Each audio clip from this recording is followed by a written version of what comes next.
Taste the Daily.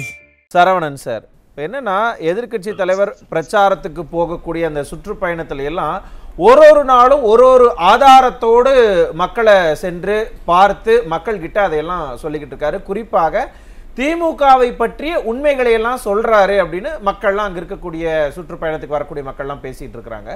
என்னன்னா மக்களுடன் ஸ்டாலின், மக்களுடன் முதல்வர், இந்த திட்டமே அதிமுகவோடது அப்படின்னு கிளைம் பண்றாரு.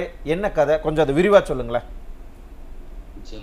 அனைத்து இந்திய அண்ணா திராவிட முன்னேற்ற கழகத்துடைய பொதுச் செயலாளர், சட்டமன்ற எதிர்க்கட்சி தலைவர், நாளை முதலமைச்சர், 2026 8 மாதத்தில் தமிழகத்தின் முதலமைச்சர், அவருடைய புரட்சி தமிழுடைய எழுச்சி பயணத்துல பாத்தீங்கன்னா தினமும் இந்த திமுக அரசாங்கத்தை, ஸ்டாலின் அரசை, இந்த திராவிட மாடல்ன்ற பொய் முகத்தை காமிக்கக்கூடிய இந்த ஸ்டிக்கர் திமுக அரசை, காப்பி மாடல் அரசை, காப்பி கேட், இவங்களுடைய இதை போல வண்டவாளத்தை போல மக்கள்கிட்ட எடுத்து சொல்றாரு. பெரும் திரளான கூட்டம். ஒரு புரட்சி எங்கெல்லாம் போறாரோ பாத்தீங்கன்னா லட்சக்கணக்கில் கூட்டங்கள், கடுமையான ஒரு அப்ப மக்கள் ஒரு எதிர்பார்க்கிறாங்க. கூட்டத்துல இருந்து ஒரு சத்தம் வருது, அண்ணைய வாங்க அப்படின்னு சத்தம் வருது. இவர் டக்குன்னு அவருக்கு இன்ஸ்டன்டா ஐயா கிட்ட இருந்து வருது, வந்துடுறேன் 2026 வந்துடுறேன் அப்படின்ட்டு அவருக்கே அது சிரிப்பு தாங்காம சிரிச்சிடுறாரு. அந்த அளவுக்கு மக்கள்கிட்ட ஒரு எதிர்பார்ப்பு இருக்கு. பாத்தீங்கன்னா 2011 இருந்து 2021 வரைக்கும் 110 விதியின் கீழே 1740 அறிவிப்புகள் அதிமுக அரசாங்கத்துல. அதுல 1658 நெருக்கி 97% அறிவிப்புகளும் செயல்படுத்தப்பட்டிருக்கு. ஆனா இதெல்லாம் ஒரு அரசாங்கம் செய்ய வேண்டிய கடமை அப்படின்றனால இதெல்லாம் ஸ்டிக்கர் ஒட்டல. அதிமுக செஞ்சிச்சுன்னு ஒவ்வொரு தடவை ஸ்டிக்கர் ஒட்டல. எம்ஜிஆர் 100ஆண்டு விழாவில் ஐயா எடப்பாடியார் அன்று 566 அரசாணைகளை வெளியிட்டார். அதுல 300 திட்டங்கள் அதிமுக ஆட்சியிலே செயல்படுத்தப்பட்டது. 266 திட்டங்கள் பணிகள் நடந்து ஆட்சி மாற்றம் வந்தனால இன்னைக்கு என்ன பண்றாரு திமுகவுடைய தலைவர் சிஎம் என்ன பண்றாரு, அதுக்கு புறம் ஸ்டிக்கர் ஒட்டி திறந்துகிட்டு இருக்கிறார். 1 2 கோவையில் எடுத்துக்கிட்டீங்கன்னா 750 கோடியில பில்லூர்ல 3வது குடிநீர் திட்டம் அன்றைய உள்ளாட்சித்துறை அமைச்சர் அண்ணன் வேலுமணி அவர்களுடைய முயற்சியில எடப்பாடி அன்னைக்கு அடிக்கல் நாட்டினார் அந்த திட்டத்தை. அதை இன்னைக்கு இப்ப உதயநிதி தொடங்கி வைக்கிறார் அவங்க ஆட்சியில. 479 கோடியில ஆத்துப்பாலம் உக்கட வயலான அந்த மேம்பாலம், இதுவும் அண்ணன் வேலுமணி அவர்களோட முயற்சியில ஐயா எடப்பாடியார் அன்று இது தொடங்கின திட்டம். அது அதை இன்னைக்கு இவங்க ஸ்டிக்கர் ஒட்டுறாங்க. நான் இப்ப மதுரையில இருந்து பேசுறேன். மதுரையில பாத்தீங்கன்னா 1000 கோடியில ஸ்மார்ட் சிட்டி பணிகள்ல, ஸ்மார்ட் சிட்டி அந்த திட்ட பணிகள்ல 287 கோடியில பெரியார் பஸ் ஸ்டாண்ட், அது நெருக்கி 85% பணி முடிந்திருந்தது நம்ம ஆட்சி இருக்கும் பொழுது. இப்ப மிச்சத்தை அந்த குறைகளை முடிச்சுக்கிட்டு அவங்க திறந்த மாதிரி ஸ்டிக்கர் ஒட்டுறாங்க. அரசு ராஜாஜி மருத்துவமனை 350 கோடியில் அந்த திட்டப்பணிகள் எல்லாம் அதிமுக ஆட்சி காலத்துல, எடப்பாடி ஆட்சி காலத்துல கொண்டு வரப்பட்டது. கோகுலா படித்துறையில மேம்பாலம் 28 கோடியில. இது எல்லாம் ஆட்சி மாற்றம் வந்த உடனே ஸ்டாலின் ஸ்டிக்கர் ஒட்டி அதை அவங்க செய்யற மாதிரி செய்யறாரு. இப்போ உங்களுடன் ஸ்டாலின் ஒரு திட்டம் சொல்றாரு. இதுவே 2012 இருந்து 2020 வரைக்கும் அம்மா ஆட்சி அந்த பீரியட்ல வெள்ளிக்கிழமை தோறும் அம்மா திட்ட முகாம் அப்படின்ற பெயர்ல வருவாய்த்துறை அதிகாரிகள் போய் மக்களை சந்திச்சாங்க. 64,076 முகாம்கள் நடத்தப்பட்டிருக்குது. அதுல 64 லட்சம் மனுக்கள் தீர்வு காணப்பட்டிருக்கிறது.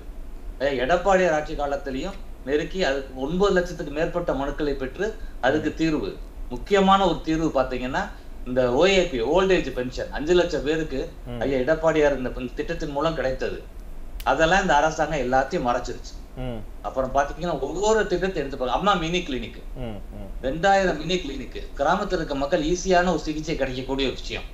இத மூடு விழா நடத்திட்டு 30 லட்சம் பேர் மாசம் பயன்படுத்தாங்க. மூடு விழா நடத்திட்டு மக்களை தேடி மருத்துவம் சொல்லி ஒரு பேரையே 3 முறை எழுதி நாங்க 2 கோடி பேரை பார்த்துட்டோம்னு சொல்லி ஒரு பொய்.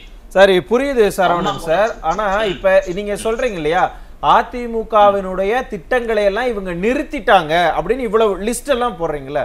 ஆனா 2013 அதிமுக கொண்டு வந்ததுதான் மக்களை தேடி வருவாய்த்துறை அப்படிங்கிற அந்த திட்டம். அதை 12 ஆண்டுகள் கழித்து திமுக அவங்க அதை மறுபடியும் ரீஇன்ட்ரடியூஸ் பண்ணியிருக்கிறாங்கல்ல. அதிமுகவோட திட்டத்தை தானே ரீஇன்ட்ரடியூஸ் பண்ணியிருக்கிறாங்க. அதை நினைச்சு நீங்க சந்தோஷம் தானே படணும். இல்ல அவங்க ஒத்துக்கறணும்ல. மக்கள்கிட்ட சொல்லும் போது கடந்த ஆட்சியில இவ்வளவு பண்ணிருக்கிறாங்க, நாங்க பண்ண போறது. இந்த 4 வருஷம் என்ன பண்ணாங்க, ஆட்சி முடிய போற தருவாயில் இவரதான் ஒரு பெட்டி எடுத்துட்டு போனார்ல, இந்த பெட்டிக்குள்ள போடுங்க அப்படின்னு பூட்டினாரு, சாவி தூக்கி எரிஞ்சாரு. நான் இது ஆட்சிக்கு வந்தோன்னு 100 நாள்ல முடிப்பேனாரு. அதுக்குன்னு ஒரு துறையை தொடங்கினாரு. என்ன பண்ணாங்க இத்தனை நாள்? இப்ப என்ன செய்யறாங்க? ஏதோ கட்சியில போட்ட மாதிரி 4 கொள்கை பரப்பு செயலாளர் மாதிரி 4 ஐஏஎஸ் ஆபீசரை போட்டு நீங்க வந்து திட்டத்தை போய் கொண்டு போய் சொல்லுங்கன்னு சொல்லி இப்ப ஆரம்பிச்சிருக்கிறாங்க. ஆட்சி முடியக்கூடிய அந்த 8 மாதத்துல ஐசியூல இருக்கு, ஆட்சி கோமா ஸ்டேஜ்ல இருக்கு. இல்ல சார், 4 ஆண்டு காலமாக நீங்க எல்லாம் தான் விமர்சனம் பண்றீங்கல்ல, அதனாலதான் சரி ஓகே எதிர்க்கட்சியெல்லாம் இவ்வளவு விமர்சனம் பண்றாங்களே, நம்ம அட்லீஸ்ட் இனிமேலாவது நடவடிக்கை எடுக்கலாம்னு அவங்க எடுத்திருக்கிறாங்க. அதை கூட நீங்க ஏன் காப்பி பேஸ்ட்னு சொல்றீங்க? அதுக்குதான் டைம் இல்லை. இப்ப பள்ளி கல்வித்துறை எடுத்துக்கிட்டீங்கன்னா 53 லட்சம் மடிக்கணினி கொடுக்கப்பட்டது அம்மா எடப்பாடி ஆட்சி காலத்துல. இவங்க அதை மூடு விழா நடத்திட்டு இப்ப வந்து இந்த இப்ப உள்ள நிதி அறிக்கையில வந்து அதை அறிவிக்கிறாங்க. 20 லட்சம் பேருக்கு நாங்க அடுத்த 2 வருஷம் தர போறோம்ன்றாங்க. 8 மாசத்துல தான் ஐயா நீங்க வீட்டுக்கு போக போறீங்களே, 2 வருஷம் எப்படி கொடுத்துக்கிட்டு இருப்பீங்க? அப்புறம் இப்ப ரொம்ப இது போஸ்ட் பண்ணி நாங்க காலை உணவு திட்டத்தை வந்து ஏதோ ஸ்டாலின் தான் கண்டுபிடிச்சு கொண்டு வந்த மாதிரி சொல்றாங்களே. இது காலை உணவு திட்டம் ஐயா எடப்பாடியார் ஆட்சியில 2020 பிப்ரவரி 15ஆம் தேதி இந்த திட்டத்தை தொடங்கி வைக்கிறார். சென்னை மாநகராட்சி பள்ளிகள்ல ஃபர்ஸ்ட் ஒரு மாடலா 27,000 மாணவர்களுக்கு இந்த காலை உணவு திட்டம் தொடங்கப்பட்டு பெருந்தலைவர் காமராஜரோட பேத்தி அவங்களே பாராட்டுகிறார். ஐயாவை பாராட்டி இப்படி ஒரு அருமையான திட்டத்தை கொண்டு வந்திருக்கீங்க. எங்களுடைய தாத்தா 1956 கொண்டு வந்தார் மதிய உணவு திட்டம். உங்களுடைய புரட்சி தலைவர் எம்ஜிஆர் அவர்கள் வந்து 82 அதை வந்து விரிவுபடுத்தி சத்துணவு திட்டமா கொண்டு வந்தாரு. நீங்க காலை உணவு திட்டம் கொண்டு வந்திருக்கீங்கன்னு சொல்லி கமலிகா அப்படின்னு காமராஜ் ஐயாவோட பேத்தியே பாராட்டி இருக்கிறாங்க. அப்போ வந்து நீங்க எப்படி அதுக்கு உரிமை கொண்டாடுவீங்க? காலை உணவு திட்டத்தை ஏதோ புதுசா கண்டுபிடிச்சு கொண்டு வந்த மாதிரி. அப்படி ஒவ்வொன்றும் அம்மா பேர்ல பாத்தீங்கன்னா அம்மா மருந்தகத்தை மூடுனாங்க. இப்ப அவர் ஸ்டாலின் பேர்ல முதல்வர் மருந்தகம் ஆரம்பிச்சு அங்க இப்ப மாவு விற்கிறாங்க. ஏன்னா வந்து கணக்குல வாடகை கொடுக்க புரியுது சார், புரியுது. இப்ப என்னன்னா எங்க பார்த்தாலும் சுற்றுப்பயணம் போற இடத்துல எல்லாம் மக்களுடைய ஆதரவு எதிர்க்கட்சி தலைவருக்கு இருக்கிறதால தான் எங்க பார்த்தாலும் முக ஸ்டாலின் வந்து என்ன பத்தியே நினைச்சுக்கிட்டு இருக்கிறாரு அப்படின்னு எதிர்க்கட்சி தலைவர் பேசுறாரு. எதிர்க்கட்சி தலைவர் போறாரு, அவருக்கு மக்கள் ஆதரவு கூடுது. அதை பார்த்து ஏன் முதலமைச்சர் ஏன் பயப்படணும்? ஒரு பயம் வந்துருச்சு, பதவிப்பு வந்துருச்சு. ஏன்னா ஆட்சி மாற்றம் கட்டாயம் வருது அப்படின்ற நிச்சயம் சர்வே ரிப்போர்ட்ஸ் அவங்களுக்கு கிடைச்சிருக்கும். ஏன்னா காவல்துறை சைட்ல இருந்து வரக்கூடிய ரிப்போர்ட்ஸ் அப்படிதான் இருக்கிறது. நிறைய சர்வேக்கள் எல்லாம் வந்து வெளியே வர ரிப்போர்ட்ஸை பாத்தீங்கன்னா அமோகமான ஆதரவு வருகிறது. அதிமுக பாஜக கூட்டணிக்கு வருகிறது, நிறைய கட்சிகள் உள்ள சேர போகிறது. அப்போ வந்து அவருக்கு வந்து எதேச்சியா அந்த ஒரு பயம் வந்துருச்சு. அவருக்கும் துணை முதலமைச்சர் உதயநிதிக்கும் வந்துருச்சு.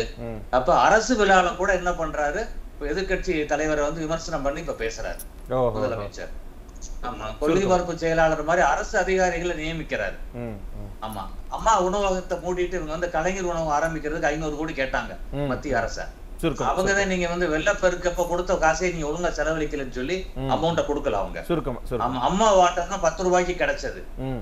என்ன அண்ணன் இது முன்னாள் அமைச்சர் வேலுமணி அவர்களுடைய ஏற்பாட்டுல ஏடிஎம் சென்டர்ல ஐயா தொடங்கி வச்சாரு. மாநகராட்சிகள் 1000 ஏடிஎம் சென்டர்ல அந்த வாட்டர் கிடைக்கிறது, அதை மூடிட்டாங்க.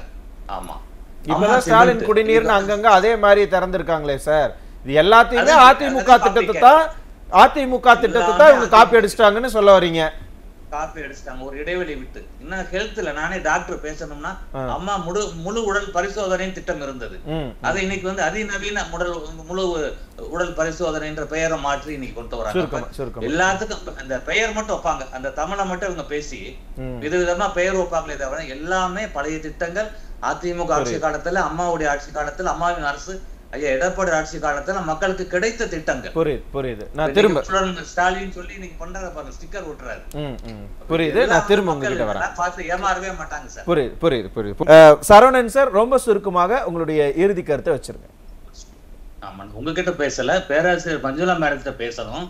அவங்க பிரெயின் வாஷ் செய்யப்பட்டிருக்கிறாங்க. பெண்களுக்கு சொத்துல சமபங்கு அப்படின்றது புரட்சி தலைவர் டிசம்பர் 1ஆம் தேதி 1987 அவர் கொண்டு வர நினைத்த சட்டம்.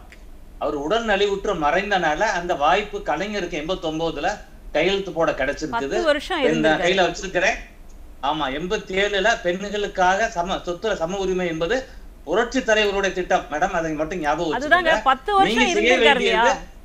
ஆமா, நீங்க செய்ய வேண்டியது இல்ல சார், ஒரே ஒரு குறுக்கீடு, ஒரே நிமிஷம். இல்ல, இப்ப வந்து 10 வருஷம் இருந்தாருலன்னு கேக்குறீங்கல்ல, முக ஸ்டாலின் அவர்கள் தான் 4 வருஷம் ஆட்சி பண்ணாரு. இப்ப வந்து மக்கள் குறைகளை கேட்பாரா அப்படின்னு கேள்வி கேட்டுட்டா என்ன பண்றது சார்? சுருக்கமா சொல்லிருக்கேன். இல்ல மேடம், வந்து திமுக குடும்ப ஆட்சி நடத்தக்கூடிய அந்த வீட்டுல திருமதி கனிமொழி எம்பி கிட்டையோ திருமதி செல்வி கிட்டையோ அந்த பெண்களுக்கான சொத்துல சமபங்கு கிடைச்சிச்சா?